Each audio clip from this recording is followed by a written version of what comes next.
Hello बच्चों। इस lecture में हम लोग डिस्कस करेंगे सेल के बारे में। सेल क्या होता है और सेल का कार्य क्या होता है। ठीक है, सेल कैसे वर्क करता है। मान लिया ये है क्या, एक सेल। ठीक है, सिंबल हम लोगों ने देखा है ऑलरेडी।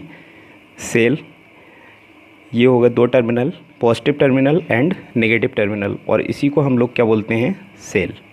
ठीक है, तो सेल, इसे अगर सर्किट में हम एक सर्किट कंप्लीट करें तो सेल है, और सेल से हमने एक क्या जोड़ दिया, एक्सटर्नल रेजिस्टेंस।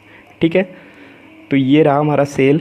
सेल का ये नेगेटिव टर्मिनल और ये पॉजिटिव टर्मिनल। यहाँ से हम लोग देखते हैं कि क्या होता है कि करंट क्या होता है, फ्लो होता है किसके, रेजिस्टेंस के थ्रू। तो सेल का मेनली जो वर्क होता है, सेल का जो कार्य होता है, वो सेल का कार्य क्या होता है वो हम लोग देखते हैं कि सेल क्या कार्य करता है। Cell provides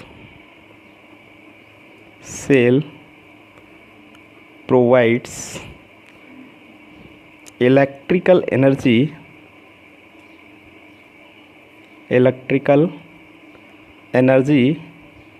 to all the component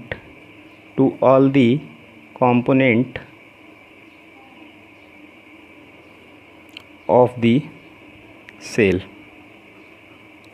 इससे कहने का मतलब है cell provides electrical energy to all the component of the cell. ठीक है, सेल क्या करता है, इलेक्ट्रिकल एनर्जी प्रोवाइड करता है। जितने भी उस सेल से कंपोनेंट्स जुड़े हुए होते हैं उन सभी को क्या करता है, इलेक्ट्रिकल एनर्जी प्रोवाइड कराता है। जैसे कि मैंने यहाँ पर ये कंसीडर किया है, ये क्या है, एक सेल है, और ये ऐसे जाके इस एक्सटर्नल रेजिस्टेंस के थ्रू क्या है, जुड़ा हुआ है। ठीक है, तो यहाँ से जैसे यहाँ से क्या है, इलेक्ट्रिकल एनर्जी निकलेगी। ये सेल क्या करेगा, इलेक्ट्रिकल एनर्जी देगा, क्योंकि निकलते हमेशा क्या जाता है, चार्ज जाता है या फिर इलेक्ट्रॉन्स जाते हैं। ठीक है, तो यहाँ से इलेक्ट्रॉन क्या करेंगे, एनर्जी लेंगे, और एनर्जी ऐसे लेके जाएंगे और इस एक्सटर्नल रेजिस्टेंस को क्या करेंगे, एनर्जी देंगे, और एनर्जी देकर ऐसे इस तरह से यहाँ फिर से बैक आ जाएंगे।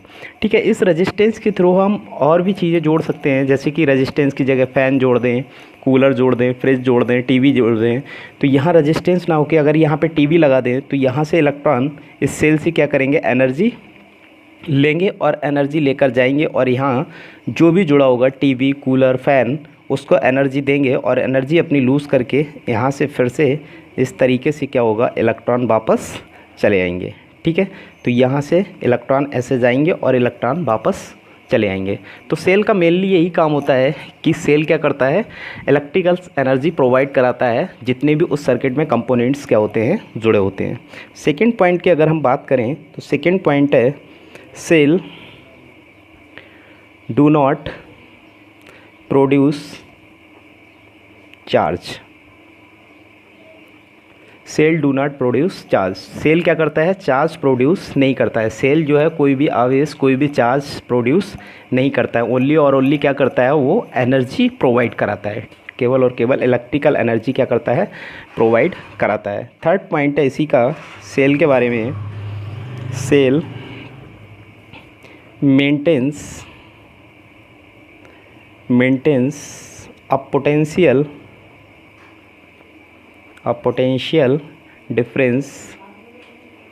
potential difference which force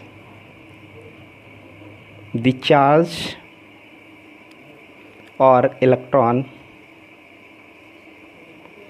to move in the circuit। ठीक है, cell maintains a potential difference. Cell क्या करता है, एक पोटेंशियल डिफरेंस को मेंटेन करता है। ठीक है, विच फोर्स, जिस बल से द चार्ज और इलेक्ट्रॉन, आवेश या इलेक्ट्रॉन जो हैं, टू मूव, ठीक है, गति कर सकें इन दी सर्किट। ठीक है, सर्किट में क्या कर सकें, गति कर सकें। क्यों, क्योंकि हम लोग जानते हैं कि जो भी चार्ज फ्लो करता है सर्किट में, जो भी चार्ज फ्लो करता है, तो चार्ज कैसे जाता है, higher potential to lower potential. तो higher potential to lower potential, यानी कि चार्ज अगर ऐसे जा रहा है, ठीक है, तो यहाँ का पोटेंशियल कैसा होना चाहिए, वीक होना चाहिए, और यहाँ का पोटेंशियल ज़्यादा होना चाहिए। तो उसी पोटेंशियल को ये सेल क्या करता है, मेंटेन करके रखता है, जिससे कि इस सर्किट में क्या हो, इलेक्ट्रॉन या चार्ज मूव कर सकें। क्योंकि दोनों पॉइंट का अगर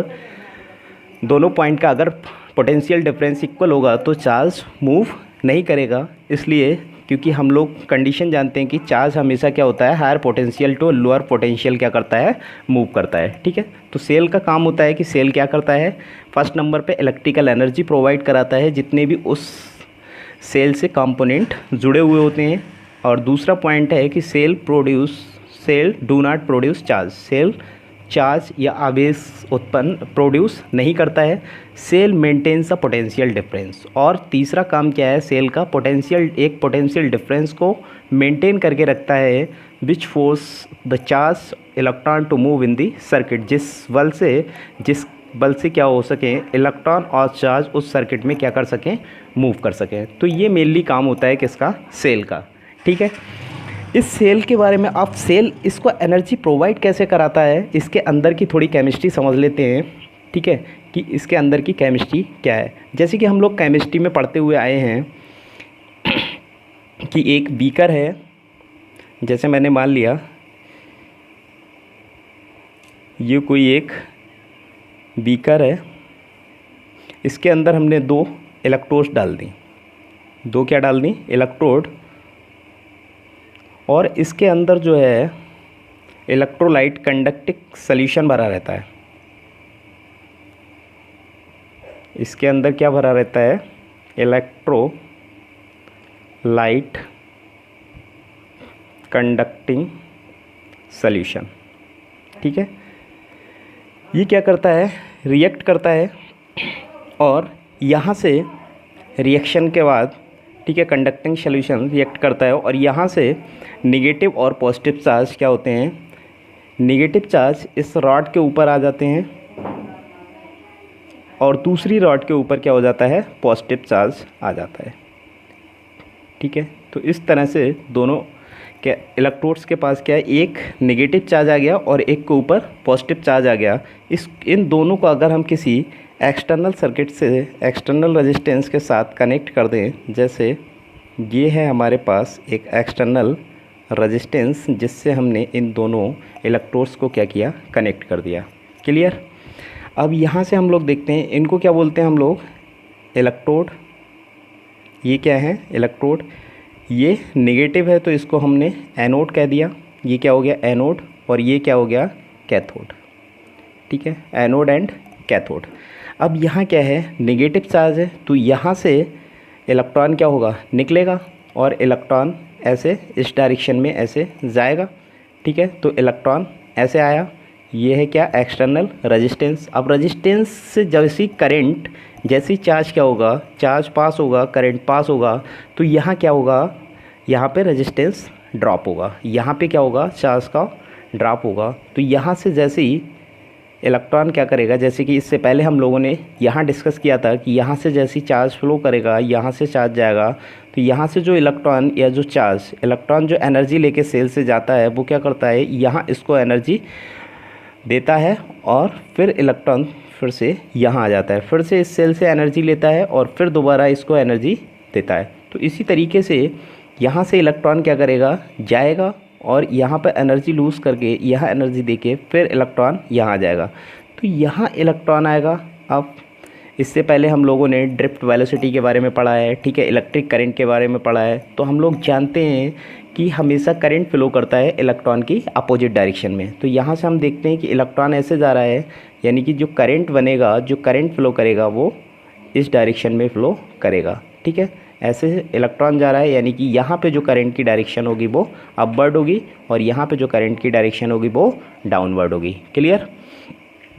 तो यहाँ से इलेक्ट्रॉन निकला और ऐसे चला गया और ऐसे फिर आके यहाँ पे इलेक्ट्रॉन यहाँ आ गया, फिर ये इलेक्ट्रॉन यहाँ से, अब ये इलेक्ट्रॉन यहाँ आ गया। यहाँ से इलेक्ट्रॉन हम देखते हैं कि इलेक्ट्रॉन के ऊपर नेगेटिव चार्ज है और यहाँ पर पॉजिटिव चार्ज है। तो यहाँ से इलेक्ट्रॉन यहाँ आना चाहिए, बट यहाँ से इलेक्ट्रॉन यहाँ ना आके इलेक्ट्रॉन फिर से यहाँ चला जाता है और फिर यहाँ से इस तरीके से इलेक्ट्रॉन का क्या होता है, पूरे सर्किट में फ़्लो होने लगता है। इस तरीके से करंट क्या होती है, प्रोड्यूस होती है, करंट फ्लो करने लगती है। अब यहाँ से इलेक्ट्रॉन पॉजिटिव पे ना जाके नेगेटिव की ओर जाता है। ये कैसे होता है, ये इसका इंटरनल फिनोमेना है, या हम लोग इसको बोलते भी हैं exothermic exothermic redox reaction. Exothermic redox reaction के कारण ये होता है, यहाँ पे जो एक्सोथर्मिक रेडॉक्स रिएक्शन होती है उसके कारण ये इलेक्ट्रॉन यहाँ ना जाके यहाँ चला जाता है। क्यों? क्योंकि एक्सोथर्मिक में क्या होता है, एनर्जी रिलीज होती है। क्या होती है? एनर्जी रिलीज होती है।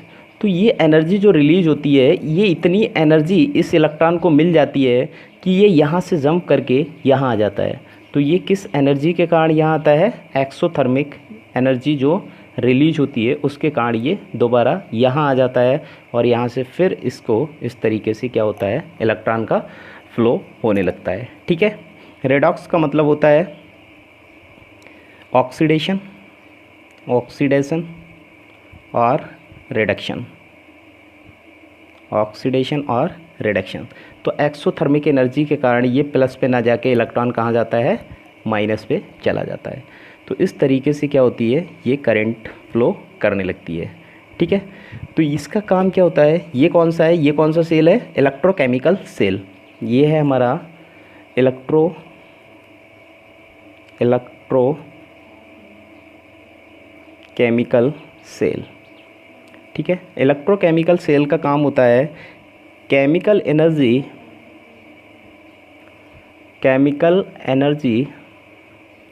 इलेक्ट्रोकेमिकल सेल का काम है केमिकल एनर्जी को कन्वर्ट करता है किस में? इलेक्ट्रिकल एनर्जी में। Electrical energy. ठीक है। तो समझ में आया कि इलेक्ट्रिकल एनर्जी सेल कहाँ से प्रोवाइड कराता है। ठीक है। तो इलेक्ट्रिकल एनर्जी कहाँ से बनती है? यहाँ पे केमिकल एनर्जी के थ्रू। ठीक है। इलेक्ट्रोकेमिकल सेल में केमिकल एनर्जी के थ्रू जो है क्या होती है, इलेक्ट्रिकल एनर्जी बनती है। ठीक है। तो ये इलेक्ट्रिकल एनर्जी क्या होती है, सेल प्रोवाइड कराता है। ठीक है। जितने भी उस सेल से कंपोनेंट जुड़े रहते हैं, ये वर्क होता है मेनली किसका? सेल का। तो इसके बारे में हम लोग सेल के बारे में पढ़ चुके हैं। और अगर ये सब क्रियाएं हमको नहीं समझनी हैं, ठीक है, तो हम डायरेक्टली बोल सकते हैं, डायरेक्टली लिखा भी रहता है कि जो इलेक्ट्रिकल एनर्जी बनती है, ठीक है, वो इलेक्ट्रिकल एनर्जी जो है वो कहाँ से आती है? बैटरी मैकेनिज्म में। सीधे सीधे बोल देते हैं बैटरी मैकेनिज्म। ठीक है। जिसे जो इलेक्ट्रॉन यहाँ से यहाँ जाता है। ठीक है। वैसे हम इलेक्ट्रिक फील्ड की जब बात करते हैं तो इलेक्ट्रोस्टैटिक फोर्स की बात करते हैं कि इलेक्ट्रॉन यहाँ से यहाँ जाता है तो इलेक्ट्रोस्टैटिक फोर्स के थ्रू जाता है। बट यहाँ पर जो इलेक्ट्रॉन यहाँ से यहाँ जा रहा है, ये किसके कारण जा रहा है? नॉन इलेक्ट्रोस्टैटिक फोर्स के कारण जा रहा है। क्लियर? तो सेल के बारे में हम लोगों ने पढ़ लिया कि सेल का कार्य क्या होता है। सेल प्रोवाइड कराता है electrical energy all the components. ठीक है। जितने भी कंपोनेंट सर्किट से जुड़े रहते हैं। और सेल कभी भी चार्ज प्रोड्यूस नहीं करता है। और थर्ड वन, उसका काम होता है कि एक पोटेंशियल डिफरेंस को मेंटेन करता है, जिसकी वजह से सेल के अंदर इलेक्ट्रॉन और चार्ज का मूवमेंट हो सके, फ्लो हो सके। Thank you.